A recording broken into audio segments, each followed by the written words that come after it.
Our next session will consist of hearing from an expert on the previous and current work within different settings, such as immigrant integration work at the local, state, and federal levels.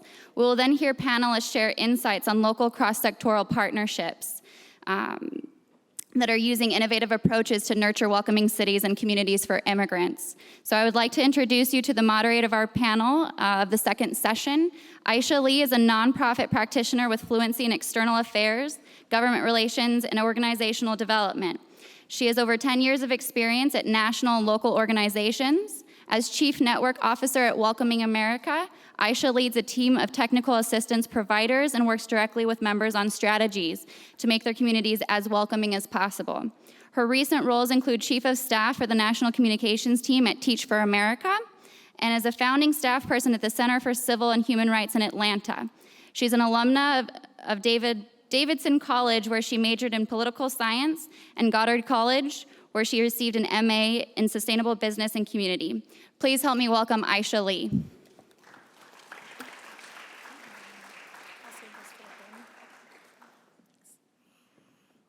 Good morning. So I realize there are PowerPoint slides standing between you and lunch, so I'll make this part snappy, and then we'll have the panel come out, and I'm going to try to reserve as much time as I can for your questions. But in order to get the most out of this time, I just wanted to give you a little grounding in what Welcoming America is, the basics of our approach, and share with you some examples of your peers doing similar strategic immigrant integration work across the country.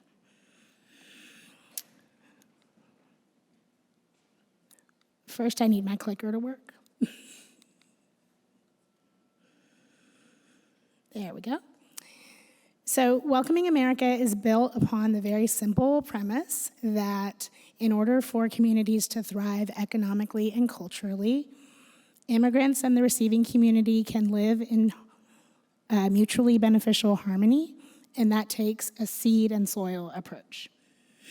So in this metaphor, the immigrants are the seeds being transplanted in, and the receiving community is the soil. And all we're hoping for folks to understand with that metaphor is that in order to achieve mutually beneficial success, both sides have work to do. The soil needs to be prepared, it needs to be watered, it needs to be cultivated. Sometimes things need to be added or taken away to have the right balance in order to create the best conditions for the seed to then take root, bear fruit, and benefit the community. So that's our seed and soil approach.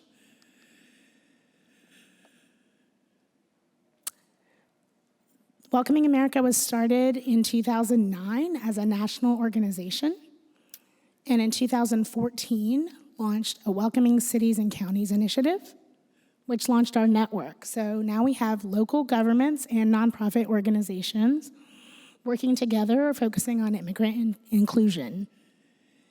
Our map spread quickly. We now have over 140 members, local governments and nonprofits combined, and 1 in 8 Americans live in a welcoming community. Our model for how we provide technical assistance is pretty simple. We're based on the connect, build, change thought process, which is basically that local leaders, concerned citizens, immigrants, and the receiving community can join forces. They can build an immigrant integration plan, they can build social programs, they can build cultural practices that enhance the fabric and bring on a sense of cooperation and inclusion that creates a different tone in a community and gives rise to all kinds of innovations. And then sit back and witness the change. It sounds very simple, but we see it happening all the time. In order to be able to witness the change, we encourage in the build phase, focus on 5 key areas.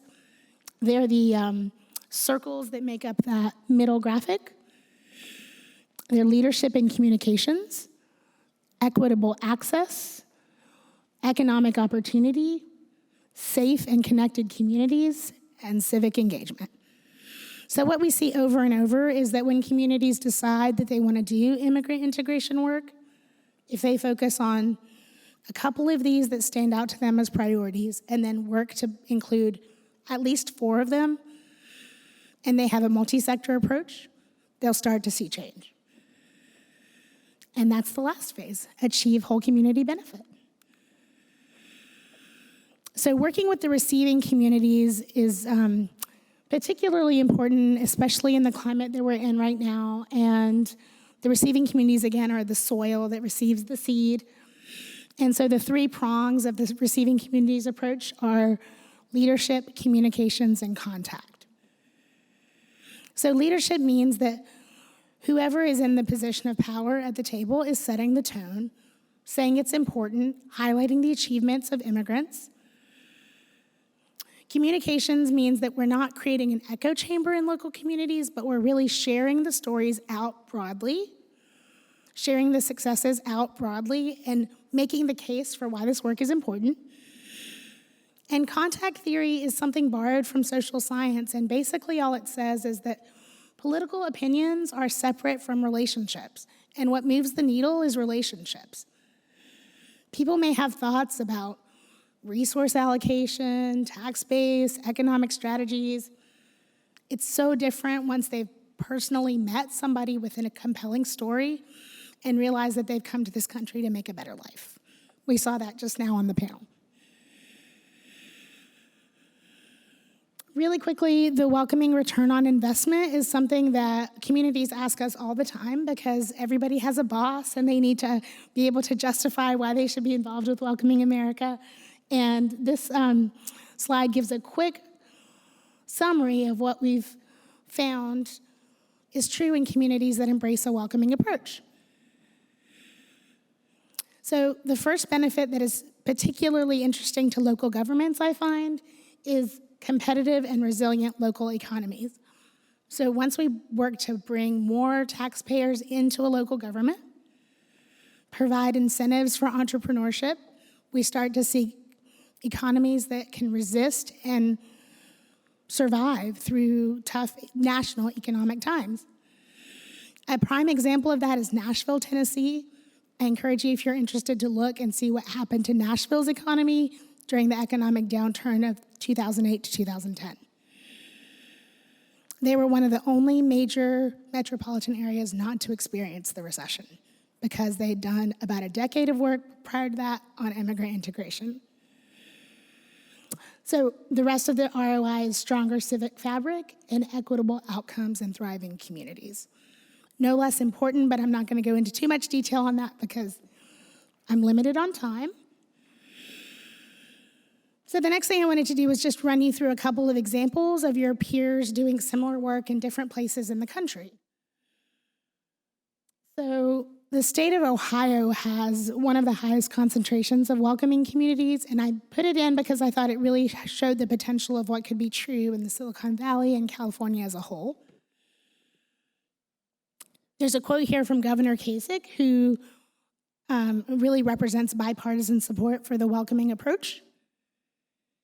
And you can see by the map with the stars the number of strategic locations in the state who have worked really hard on either immigrant integration plans or economic development plans with specific incentives for immigrants.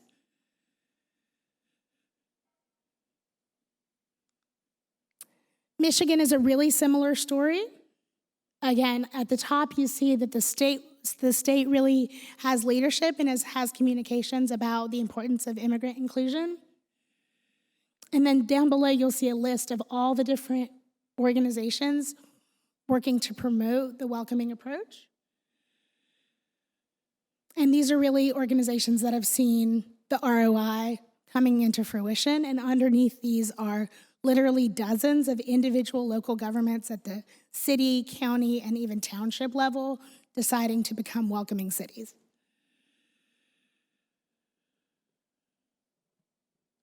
So I wanted to give an example of a city as well. And Atlanta went through the multi-sector strategic planning process about a year and a half ago, and they published their findings. You can check them out at welcomingatlanta.org if you want to see more about what they're doing today.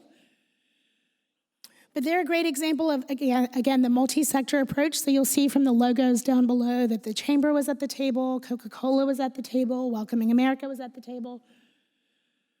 And they really focused on some of the most pressing issues first, and then left the committee in place to try to focus on some of the things that the committee itself couldn't focus on during the planning process.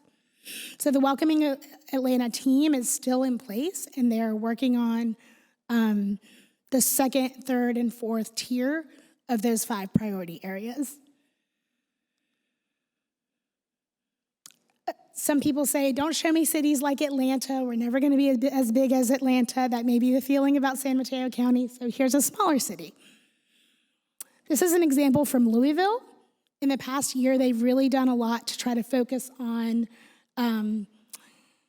being a global city, attracting and retaining immigrants, promoting entrepreneurship.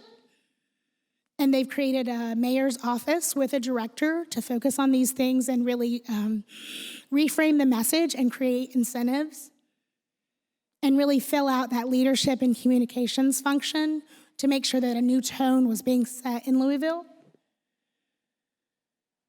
A city in Kentucky may not have the reputation as where you think immigrants might want to go, but they're really working on addressing that. And here are some of the quotes and stats coming out of that effort.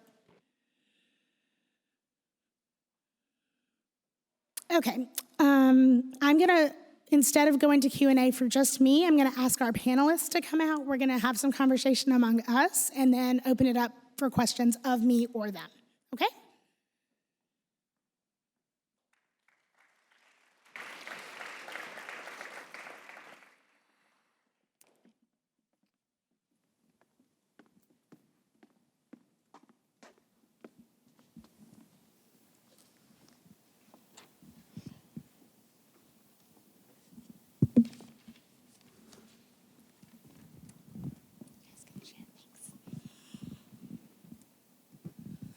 All right, so now we're gonna have a short conversation about a hyper-local example of immigrant inclusion and a local project to really help you understand how some of these ideas are being applied, and then we'll open it up for questions. So we have a panel put together today, and instead of reading you a long introduction, I'm gonna ask them to introduce themselves with their names, their roles in the project we're discussing today, which is Redwood City Together, and one surprising outcome of the work that they've been doing. Well, good afternoon, everyone, and thank you for the opportunity to be here. My name is Jana Kaiser, and I'm the executive director of a community collaborative that we have here in Redwood City called Redwood City 2020. And a surprising aspect of our work perhaps is how fast change can happen, and also in the context of immigrant inclusion and creating a welcoming environment, how daunting it can be in terms of the small changes happen fast, but the big tidal changes, of course, need time. And so, but I have been particularly inspired lately by how tangible change can happen in a relatively short amount of time. And so, looking forward to our conversation. Hi, my name is Jane Slater, and I am a teacher, teach English learners, so newcomers at Sequoia High School. And I'm the advisor for a club called the Dream Club, and through that work, was able to join the steering committee of Redwood City Together. And I think something surprising, I would say, in a really positive, surprising way, as we worked, is just how many people are really energetically supportive of the work that we're trying to do. Great, thank you. So you can both answer this, or one of you can, but I'm wondering if you can tell the audience here a little bit more about what the initiative is and what it's hoping to achieve, why it affiliated with Welcoming America. Sure, absolutely. So I'd like to start with what Redwood City 2020 is, and then highlight Redwood City Together, which is a primary initiative of ours. So Redwood City 2020, like I mentioned earlier, is a collaborative. Our social sector stakeholders in this community work very closely in some unusual ways. So the city and the school districts, the county, local funders, both school districts, both the Redwood City School District and the Sequoia Union High School District, Kaiser Permanente, and hundreds of nonprofit organizations collaborate on big projects that they could not move the needle on alone, even within their own pretty powerful sphere of influences. And so what that means in practice is that we are aiming to mitigate the effects of poverty to ensure that everyone here is healthy and safe and academically successful and honored for the contributions that they can make as thriving community members. And so our work falls primarily into 3 buckets, but our intention is to create a pipeline from cradle to career of partnership and support to ensure that everyone is successful in our community. And in practice, what that means is that we're working on community schools, community health and wellness programs, and also community engagement. And for us, community engagement means partnering and learning with newcomers, young people, and families who have small ones, children and youth in our public schools. And so within that community engagement work, the work with the newcomers is a project that is called Redwood City Together. And the intention is to build empathy and understanding across class and racial divides to ensure that everyone feels safe here, feels welcome, sees their strengths and their contributions honored, and also where we celebrate diversity. And so Jane and I will talk about what our program in details are in later parts of the conversation. But for now, I'll just share that within Redwood City Together, we do a number of different pieces of work, but almost all of it is very grassroots. And so the idea is that we facilitate convenings of people at churches, local schools, city buildings, a variety of different physical spots where people from all sorts come together and talk. And they learn, like we did from the panel before us, from people willing to vulnerably share their immigration stories in powerful, moving ways. And then we facilitate dialogue to make sure that understanding is built on top of that empathy. And then we think about action. What happens after our hearts and minds open to, within our own neighborhoods, within our own organizations, what can we do as change agents? So that's part of the work. Another piece is that we are very intentionally partnering with youth. So Jane is going to highlight a good portion of that, but we have something that we call the Immigrant Youth Action Team. And this group of young people and their adult allies have done tremendous work. Another big piece of the effort is to highlight what's going right. We have a program that's called Welcoming Stars, and the idea is to publicly award programs and organizations and individuals that are leading the way in our welcoming work and shine light on their efforts so that ideally it inspires others to follow suit. And then finally, we also have a project that is centered on partnering authentically with families. And so the idea is to look at all families as having resource and dignity and making sure that we're transforming our school climates into ones of welcome so that families and school staff can partner so that young people are successful. I'd love for you both to just comment briefly on what you think makes an immigrant-friendly community and how do you think that contributes to the success of the community as a whole? I guess I can talk about that mostly from the perspective of being in a school. So working with recent immigrant students and parents of those students. And I think that's constantly a struggle at school to create a welcoming community. As Catalina had noted, there's definitely a divide between those who have been here their whole lives, or people or students who have just arrived.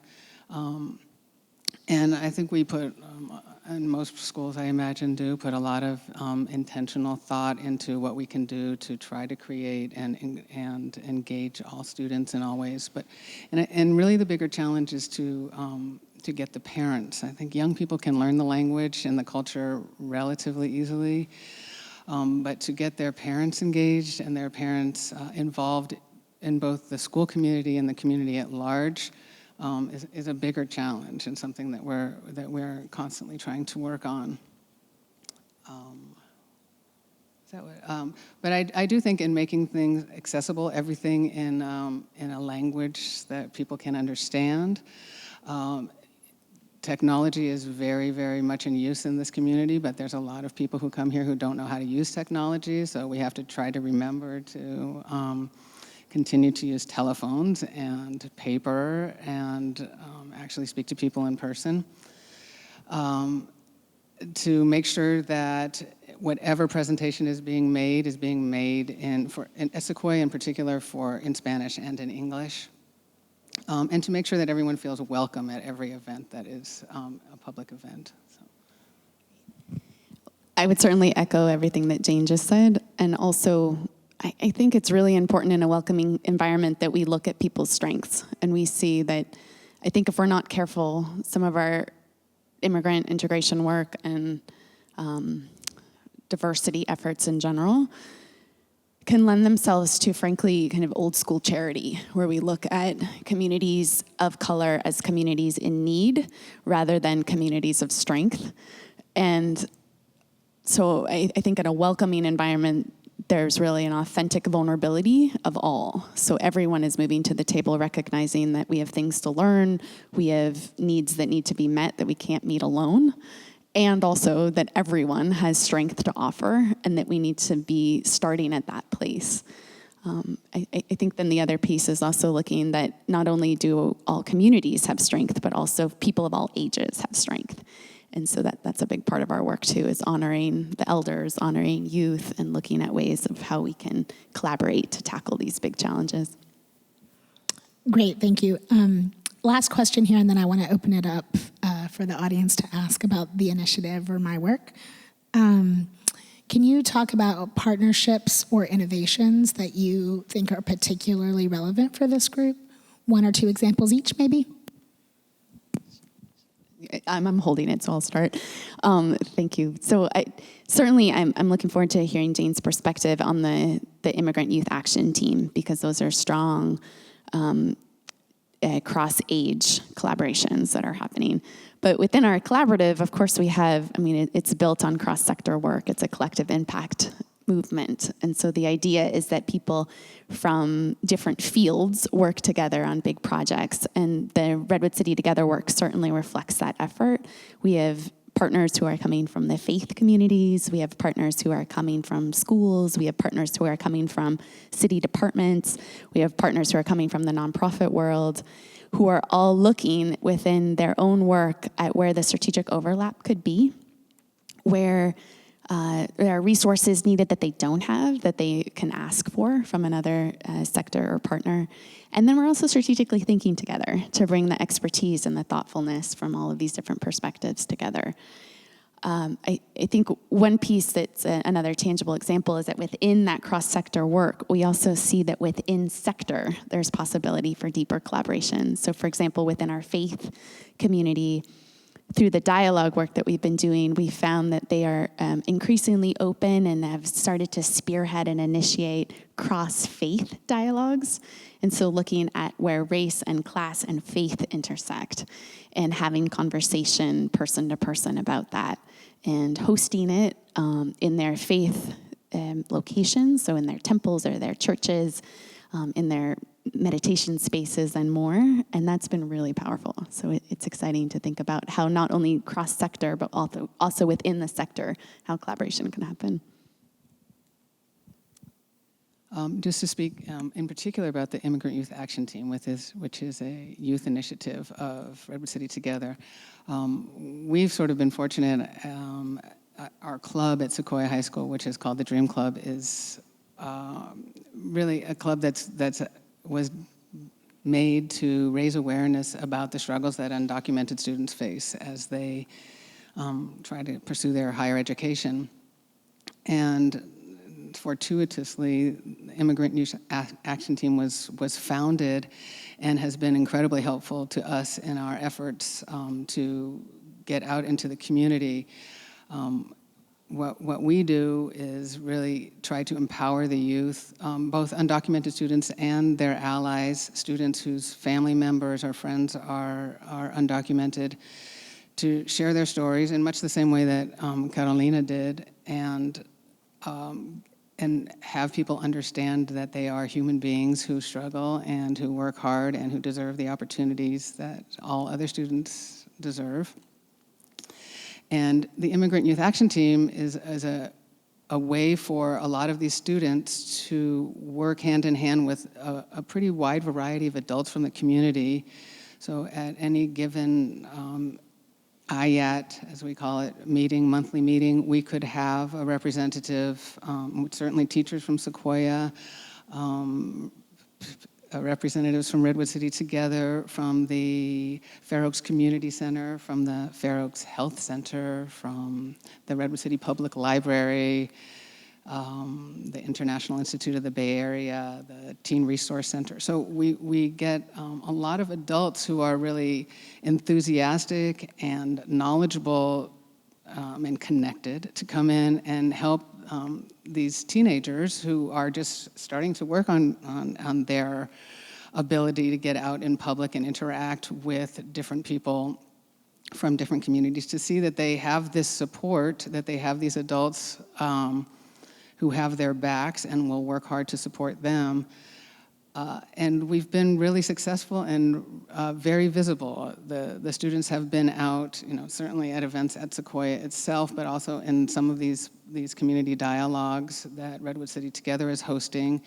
And they've acted spoken, shared their stories, acted as facilitators, which is a really empowering thing for a young person to be able to be sitting at a round table with a bunch of adults and be the facilitator of that table and have everybody do their bidding. I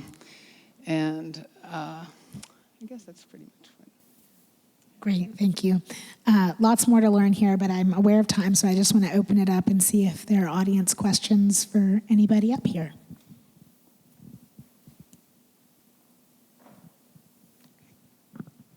I think we have time for 2, maybe 3, depending on what they are. Hi, good morning. So as we look at what does successful immigrant integration look like, this might be a question for the welcoming communities. What does that look like? So we heard from speakers earlier about, is that more the first generation that actually goes to college, or more interracial marriages? What are those things that you're tracking to see if we're successful at integrating immigrant communities? Sure, I'm happy to start, and please add your local perspective. For Welcoming America's part, I would mention a couple of things. One is we're tracking policy change and leadership.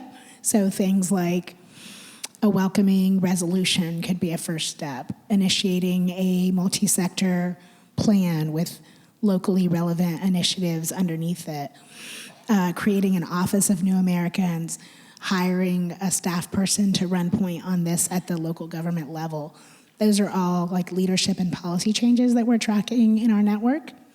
And then equally important but different are culture and outreach and community engagement. So right now we're in the middle of Welcoming Week, and that's a time when we really encourage all of the organizations within our network to celebrate, to have programming that's educational and celebratory of culture, that uses food and the arts to bring people together.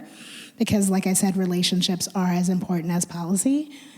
So those are a couple of things that we track. I also wanted to just mention briefly that Welcoming America has been in a 2-year process to set a welcoming standard that's aligned to policy and culture. And we're in the beta version of that standard. It has been set. So in the next year, you'll see that we can certify welcoming communities based on objective vetted standards, and they can earn a seal that defines them as a welcoming community that's based on rigorous standards and is third-party verified. That's terrific. That's the first I've heard of that, so we'll be eager to get that information from you. But to me, a couple of there are so many different factors that I think we can see in action when a community is welcoming. A couple come to mind. One is that folks are out of the shadow. So I think that we can see that practically, for example, at a school site. when we look at who is attending adult education on our schools' campuses, who is participating in volunteer events, both as a contributing organizer and also as a recipient, who is attending and engaging in school-home communication, who are leaders on campus from, as Jane's saying, not only from the student population, but also from the families who are surrounding and nurturing those young people. In our community here, what I am delighted to say is that we've started to see real change in our family engagement efforts when we've concentrated on welcoming and we've also concentrated on authentic partnership. The rates of family engagement in those ways have skyrocketed. So at some of our schools that have, for example, 90% Latino students, 100% who qualify for free or reduced lunch, families who have a lot going on in their lives, and are often described as hard to reach families, which that term makes my stomach hurt a little bit, but in that context, in a school that has that demographic, 97% of families are involved on campus in those ways that I named. And so I think that's evidence of welcoming when you come out of the background and into the foreground and are able to use your talent and your strength and your contributions. One other piece, I think, is when we all see ourselves as a community of immigrants, where it's not an othering, but instead most U.S. residents and citizens and people who live here have some root somewhere else, unless you are in the very important but real minority native population here, right? And so it's ironic that we have the conversation around immigration as though it's a new concept or it's these others who are the immigrants when really we all are. And where we have, so I think that that's another sign of welcoming, is where we start to relate to immigration and we start to relate to these human needs to feel safe and welcome and valued and have a universal dignity that's not just for one sect or group. Thank you. Any other questions? Maybe one more?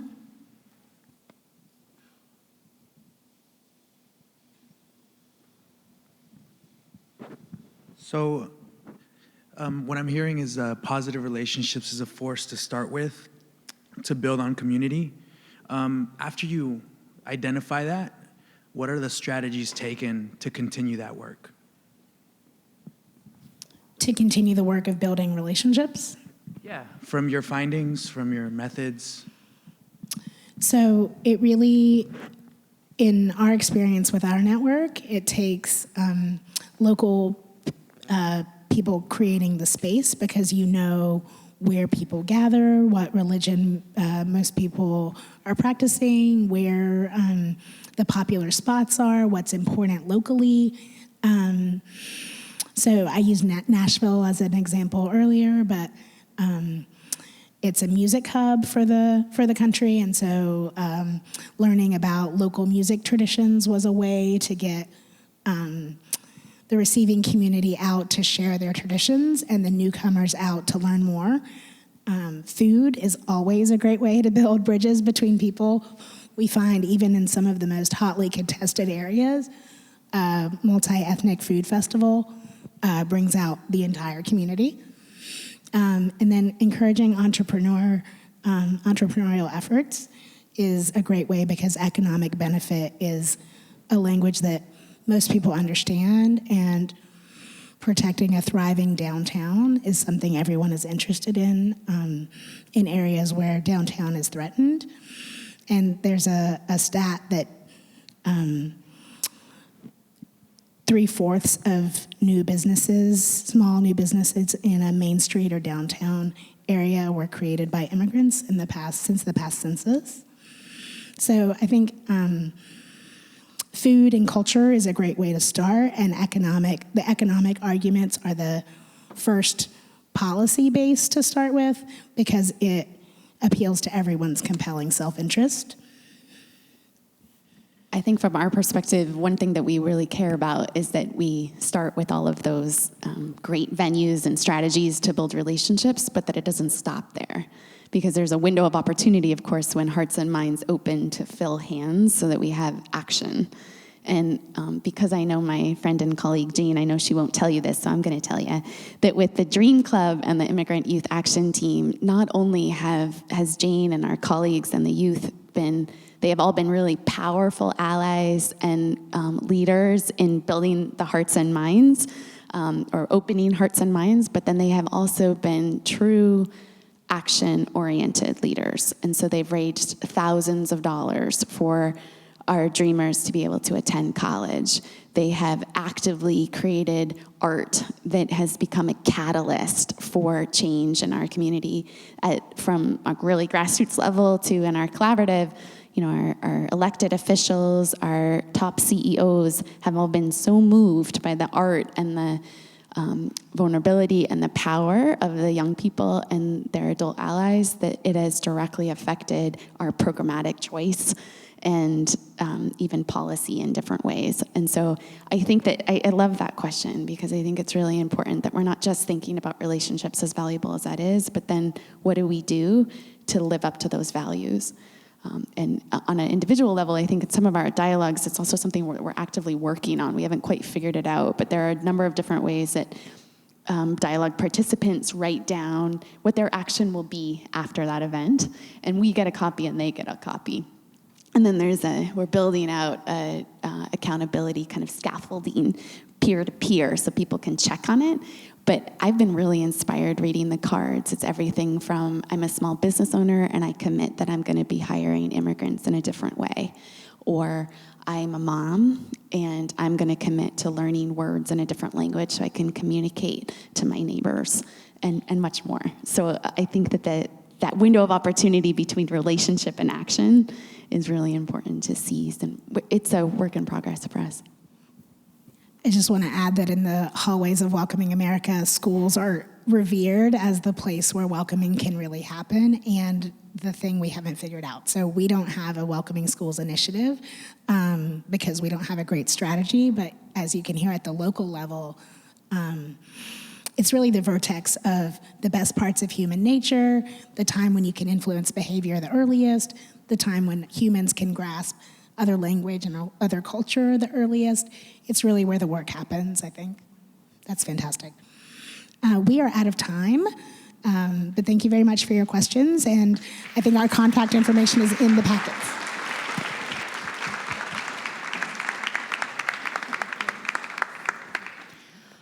Well, it's that time of day where everyone can be fed now.